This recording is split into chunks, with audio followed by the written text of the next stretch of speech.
Halo rekan-rekan profesional, saat ini Anda akan menyaksikan video sesi Dynamic Talk. Tim Deco Learning akan berbincang dengan narasumber yang sudah expert di bidangnya. Bagi rekan-rekan profesional yang belum subscribe YouTube channel ini, jangan lupa untuk klik tombol subscribe dan nyalakan lonceng notifikasinya ya, agar selalu up to date dengan video-video terbaru dari kami. Selamat menyaksikan video ini ya. Halo rekan-rekan profesional, bertemu kembali di video Dynamic Talk by Deco Learning Akhladia Group.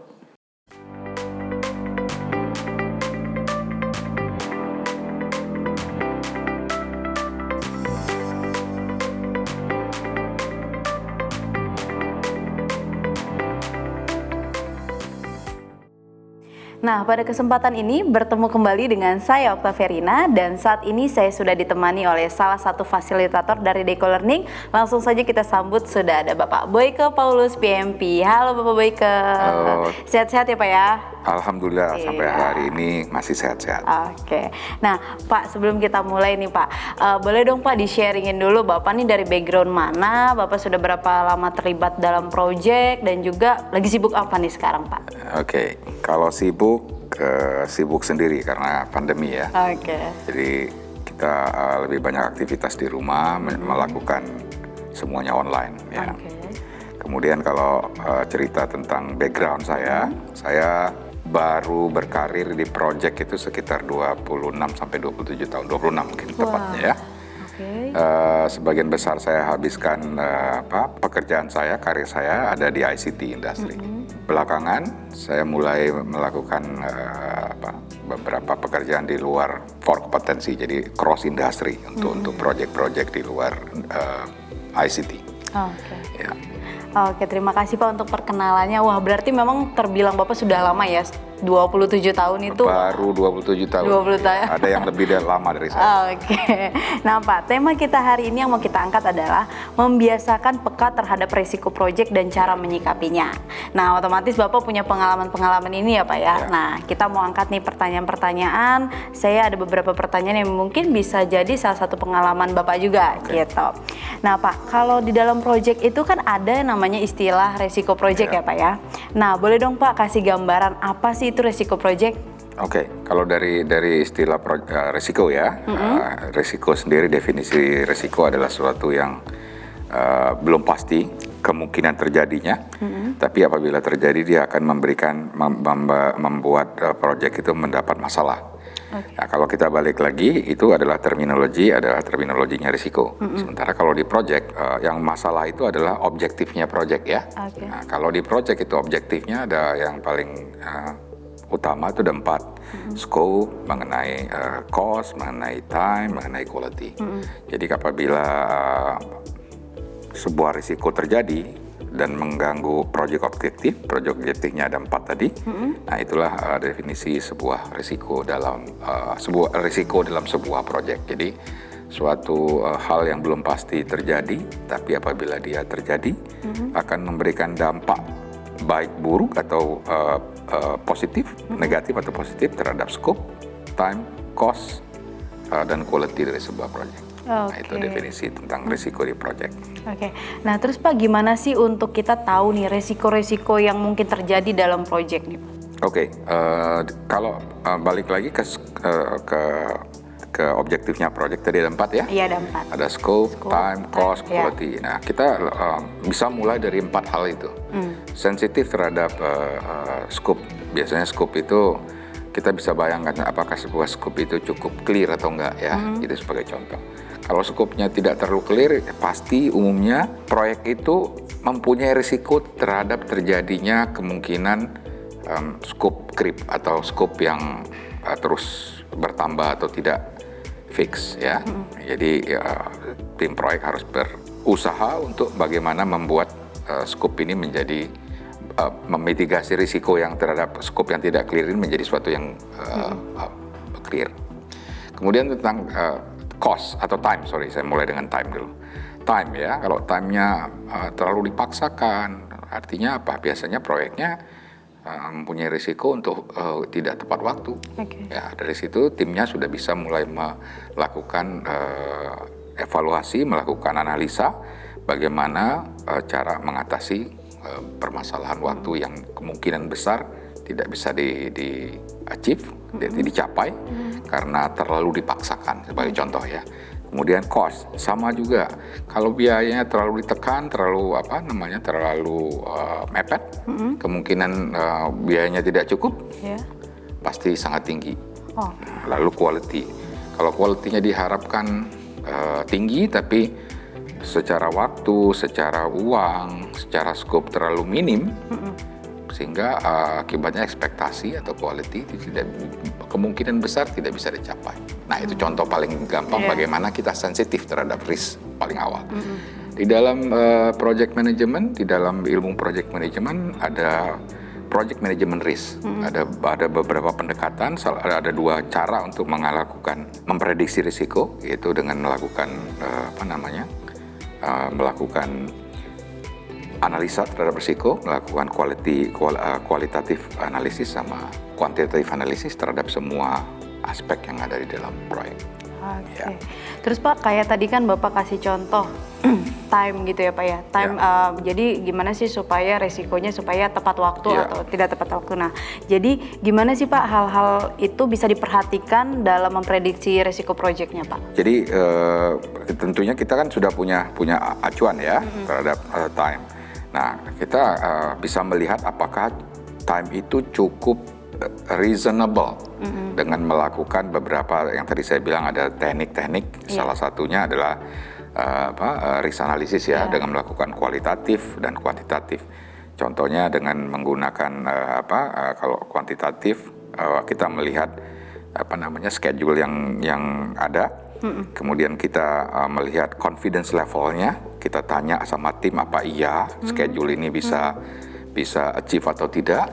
Kemudian kalau memang achieve, seberapa yakin, seberapa confident timnya. Nah, dari situ nanti kita bisa mulai melakukan analisa. Karena secara pekerjaan, tim yang akan lebih mengerti mengenai bagaimana mereka melakukan pekerjaannya. Tapi secara overall project manager bisa melihat semua aspek yang terkait dengan tim. Karena tim kan ada beberapa tim mungkin ya.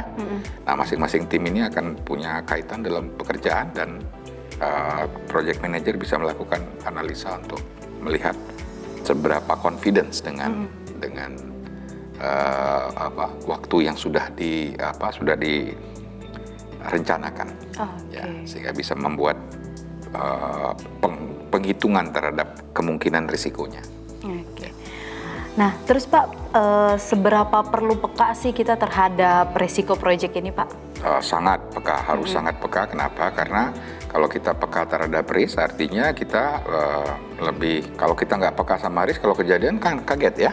Jadi kalau kita peka terhadap risk, kita akan lebih siap apabila suatu terjadi, kita sudah punya langkah bagaimana kita mengatasi atau mencegah supaya hal itu tidak terjadi. Oke, berarti memang kita harus peka ya Pak? Sangat harus. Gimana tuh Pak caranya supaya kita mempunyai rasa kepekaan itu, dan tips-tipsnya kira-kira Bapak ada nggak yang bisa diterapkan untuk rekan-rekan profesional mungkin? Oke, saya kasih 2 hal yang paling pengalaman saya ya, saya share pengalaman saya mengenai karena saya cross industry. Dari core kompetensi saya nyebrang ke industri yang waktu itu baru buat saya, tapi ternyata alhamdulillah waktu itu saya bisa kelola dengan baik ya. Ada 2 hal yang penting ketika kita melakukan sebuah pekerjaan, untuk bagaimana cara kita melihat risiko dari sebuah pekerjaan tersebut. Pertama, biasanya pekerjaan itu melibatkan orang. Pertama kita harus paham dulu dengan teknis pekerjaan, informasi detail dari pekerjaan itu, atau kita nyebutnya project konteksnya atau konteks dari pekerjaan tersebut. Kita paham mengenai aspek teknis, apa yang harus dilakukan. Yang tadi saya bilang ada scope, time, cost, quality, itu dianalisa dulu ya. Betul. Kemudian ada satu lagi yang namanya stakeholder. Jadi 2 hal itu biasanya yang selalu memberikan kontribusi terhadap risiko. Yang pertama itu konteks dari semua aspek project ya. Kedua stakeholder. Nah, kalau kita bisa mulai melakukan analisa mulai dari 2 hal itu, akan banyak sekali informasi atau analisa yang kita bisa dapatkan untuk melihat apa saja risiko yang muncul dari sebuah proyek yang sedang kita kerjakan. Oke. Ya. Ya. Pengalaman saya dengan menganalisa dua hal itu, kita bisa sangat-sangat mengerti situasi proyek. Karena kalau kita ngomong konteks itu adalah pekerjaan proyeknya ya. Ya. Jadi kita tak paham bagaimana risiko yang akan muncul dari pekerjaan proyek. Yang kedua adalah risiko dari stakeholder. Artinya apa? Kita paham tentang yang namanya politik. Sehingga kita bisa bersiap dengan gameplay dari politik sama bagaimana melakukan pekerjaan. Oke, thank you Pak. Nah, sebelum kita lanjut ke pertanyaannya Pak, ada yang lewat dulu ya Pak ya. Nah, untuk rekan-rekan profesional jangan lupa untuk di-subscribe, like, dan share video ini. Dan yang terakhir jangan lupa diklik tombol lonceng notifikasinya agar rekan-rekan profesional mendapatkan video-video menarik lainnya. Oke Pak, kita lanjut nih Pak ya. Nah tadi kan Bapak udah kasih tipsnya nih Pak, yang mungkin bisa diterapkan. Nah sekarang saya mau tanya nih Pak, siapa aja sih yang perlu peka nih terhadap resiko project ini Pak? Kalau mengutip dari beberapa source tentang literatur tentang risk management, itu ada yang mengatakan bahwa risk is everybody business. Jadi semua orang harus peka terhadap risiko. Jadi kalau kita ngomong konteksnya project ya, dalam sebuah project, apabila ada satu orang tim yang tidak sensitif terhadap proyek dan dia tidak melaporkan terhadap sebuah risiko yang mungkin terjadi kepada project manajernya, kita katakanlah tim ya. Nanti apabila risiko terjadi, dampaknya tidak hanya kepada project manager, tapi kepada project. Yang dimana dia adalah bekerja di dalam proyek tersebut. Jadi dampaknya adalah ke semua. Jadi risk is everybody business. Jadi risiko itu adalah urusan semua orang. Jadi nggak boleh orang tuh nggak sensitif. Harus sangat sensitif semuanya. Berarti memang harus semua ya Pak ya, peka ya Pak ya. Nah kira-kira apa nih Pak manfaat yang dimiliki ketika kita peka nih terhadap resiko proyek ini Pak?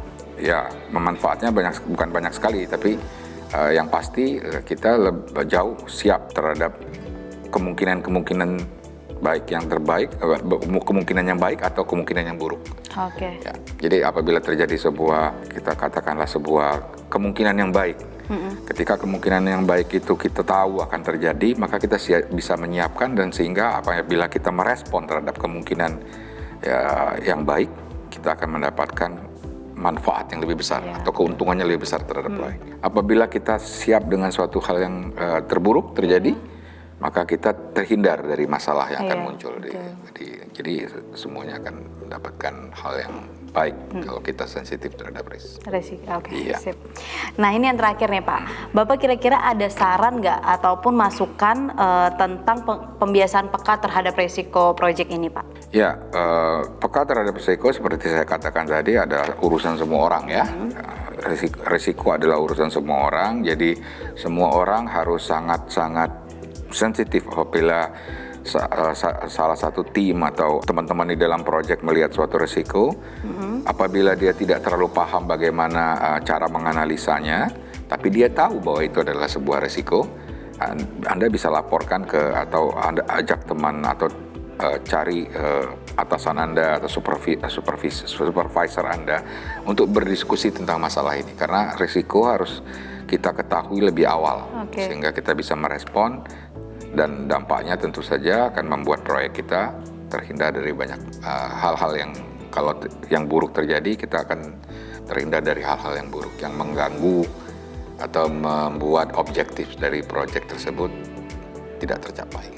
Berarti setiap project ketika mau mulai juga kita harus sudah pikirin nih resiko-resiko kedepannya apa sih yang akan terjadi gitu ya? Iya, secara pandangan umum biasanya kalau saya lihat dari pandangan umum tentang project itu kita punya risiko.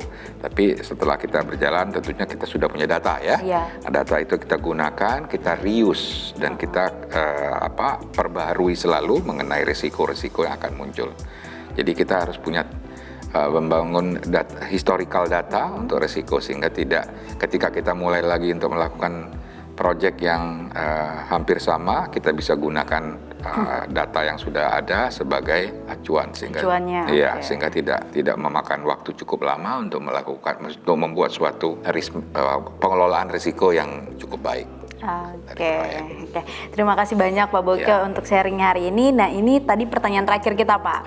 Nah, untuk rekan-rekan profesional, semoga sharing hari ini bisa bermanfaat ya untuk rekan-rekan profesional yang mungkin sedang ada project nih. Jadi gimana sih caranya supaya peka terhadap resiko-resiko project rekan-rekan profesional gitu. Nah, untuk itu video hari ini cukup sampai di sini. Dan yang terakhir, jangan lupa untuk di-subscribe, like, dan di-share. Dan yang terakhir, jangan lupa diklik tombol lonceng notifikasinya. Nah, untuk rekan-rekan profesional juga jika ingin memberikan masukan ataupun saran tema-tema menarik lainnya bisa langsung aja diketik di kolom komentar di bawah ya. Nanti kita akan sharing-sharing lagi dengan tema-tema yang rekan-rekan profesional sampaikan. Itu aja, sampai jumpa kembali di video Dynamic Talk berikutnya. Bye-bye! Rekan-rekan profesional, bagaimana videonya? Menarik bukan? Jangan lupa untuk saksikan video-video menarik lainnya di YouTube channel ini ya. Tonton, like jika Anda menyukai video ini, dan juga share agar rekan-rekan profesional juga mendapatkan manfaatnya. Sampai jumpa!